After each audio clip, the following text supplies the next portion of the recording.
ಎಲ್ರಿಗೂ ನಮಸ್ಕಾರ. ನಾನು ಸಂಗೀತಾ ಭಟ್ ಸುದರ್ಶನ್.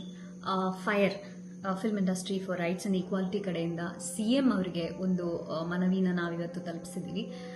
ಇದರಲ್ಲಿ ಹಲವಾರು ನಮ್ಮ ಇಂಡಸ್ಟ್ರಿ, ಸಿನಿಮಾ ಇಂಡಸ್ಟ್ರಿಯಲ್ಲಿ ಇರುವಂಥ ಹಲವಾರು ನಟರು, ಟೆಕ್ನಿಷಿಯನ್ಸ್, ಪತ್ರಕರ್ತರು, ಬರಹಗಾರರು, ಸುಮಾರು ಜನರ ಸಹಿ ಸಹ ಇದರಲ್ಲಿ ಇರುತ್ತೆ. ಇದನ್ನ ನಾವು ಯಾಕೆ ಅವ್ರಿಗೆ ತಲುಪಿಸ್ತಾ ಇದ್ದೀವಿ ಅಂದರೆ, ಇತ್ತೀಚೆಗೆ ನೀವೆಲ್ಲರೂ ಕೇಳಿರೋ ಹಾಗೆ ಜಸ್ಟಿಸ್ ಹೇಮಾ ಕಮಿಟಿ ರಿಪೋರ್ಟ್ ಹೊರಗಡೆ ಬಂತು ಮಲಯಾಳಂ ಇಂಡಸ್ಟ್ರಿಯಲ್ಲಿ.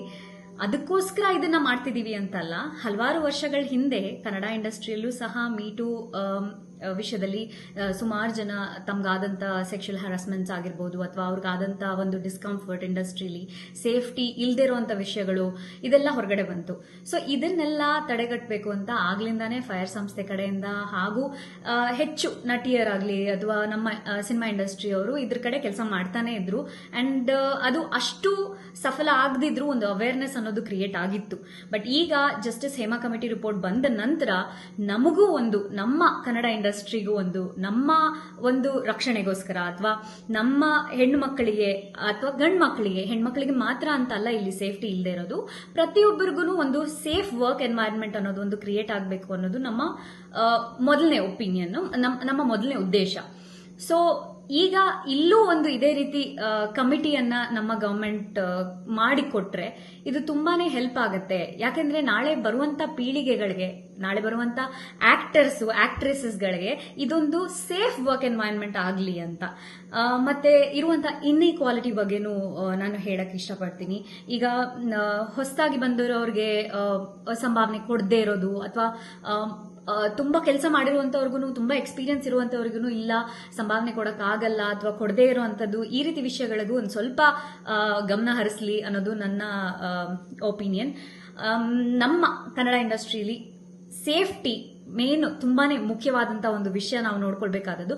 ಇದನ್ನ ನಾವು ಹೇಗೆ ಅಪ್ರೋಚ್ ಮಾಡಬಹುದು ಅಂತ ನನ್ನ ಅನಿಸಿಕೆ. ಅಂದ್ರೆ ಈಗ ಇದ್ರ ಬಗ್ಗೆ ನಾವು ಜನರಿಗೆ ನಾಲೆಡ್ಜ್ ಕೊಡಬೇಕಾಗತ್ತೆ. ಇದ್ರ ಬಗ್ಗೆ ಹೇಗೆ ನಾವು ಇದನ್ನ ಟ್ಯಾಕಲ್ ಮಾಡಬಹುದು, ಈ ರೀತಿ ಒಂದು ನಾನೊಬ್ಬ ಹೆಣ್ಣಾಗಿ, ನಾನೊಬ್ಬ ನಟಿಯಾಗಿ ನನಗೇನಾದ್ರೂ ತೊಂದರೆ ಆಯ್ತಂದ್ರೆ ನಾನು ಹೇಗೆ ಅದನ್ನ ಟ್ಯಾಕಲ್ ಮಾಡಬಹುದು ಅನ್ನೋ ಒಂದು ಕೆಲವೊಂದು ಅವೇರ್ನೆಸ್ ವರ್ಕ್ಶಾಪ್ಸ್ ಈ ರೀತಿ ಎಲ್ಲ ಮಾಡಿದ್ರೆ ತುಂಬಾ ಹೆಲ್ಪ್ ಆಗುತ್ತೆ. ಯಾಕೆಂದ್ರೆ ಈಗ ನಮ್ಮ ಇಂಡಸ್ಟ್ರಿಗಳಲ್ಲಿ, ನಮ್ಮ ಸಿನಿಮಾ ಇಂಡಸ್ಟ್ರಿಗಳಲ್ಲಿ ಕಂಪನೀಸ್ ತರ, ಕಾರ್ಪೊರೇಟ್ ಕಂಪನೀಸ್ ತರ ಒಂದು ಆರ್ಗನೈಸ್ ಸ್ಟ್ರಕ್ಚರ್ ಇಲ್ಲ. ಸೊ ಅದನ್ನ ನಾವಿಲ್ಲಿ ತಂದಾಗ, ಅಟ್ಲೀಸ್ಟ್ ಈಗ ಒಂದು HR ಪಾಲಿಸೀಸ್ ಅಂತ ನಾವೇನು ಕೇಳಿರ್ತೀವಿ ಕಾರ್ಪೊರೇಟ್ ಕಂಪನೀಸ್ ಅಲ್ಲಿ, ಆ ರೀತಿ ಒಂದು ಪಾಲಿಸೀಸ್ ನ, ತುಂಬಾ ಸ್ಟ್ರಾಂಗ್ ಆದಂತ ಪಾಲಿಸೀಸ್ ನ ಇಲ್ಲಿ ತಂದಾಗ ಈ ರೀತಿ ಹ್ಯಾರಸ್ಮೆಂಟ್ಗಳನ್ನ ಮತ್ತು ಆಗುವಂತ ಸಮಸ್ಯೆಗಳನ್ನ, ಹೆಣ್ಮಕ್ಳ ಮೇಲೆ ಆಗುವಂತ ದೌರ್ಜನ್ಯಗಳನ್ನ ನಾವು ತಡೆಗಟ್ಟಬಹುದು, ಕಂಪ್ಲೀಟ್ ಆಗಿ ಅದಕ್ಕೊಂದು ಫುಲ್ ಸ್ಟಾಪ್ ಹಾಕಬಹುದು ಅನ್ನೋದು ನನ್ನ ಅನಿಸಿಕೆ. ಇದನ್ನ ಹೇಳಿ ನಾನು ಇದನ್ನ ಇಲ್ಲಿ ಮುಕ್ತಾಯ ಮಾಡ್ತೀನಿ.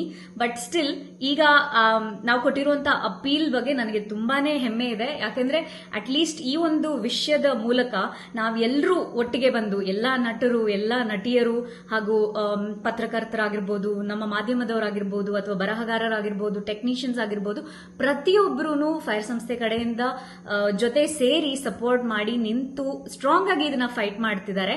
ಸೊ ಅದಕ್ಕೆ ನನಗೆ ತುಂಬಾನೇ ಹೆಮ್ಮೆ ಇದೆ. ಇದನ್ನ ಮಾತಾಡೋಕೆ ನಂಗೆ ಅವಕಾಶ ಮಾಡಿಕೊಟ್ಟಿದ್ದಕ್ಕೆ ತುಂಬ ಹೃದಯದ ಧನ್ಯವಾದ.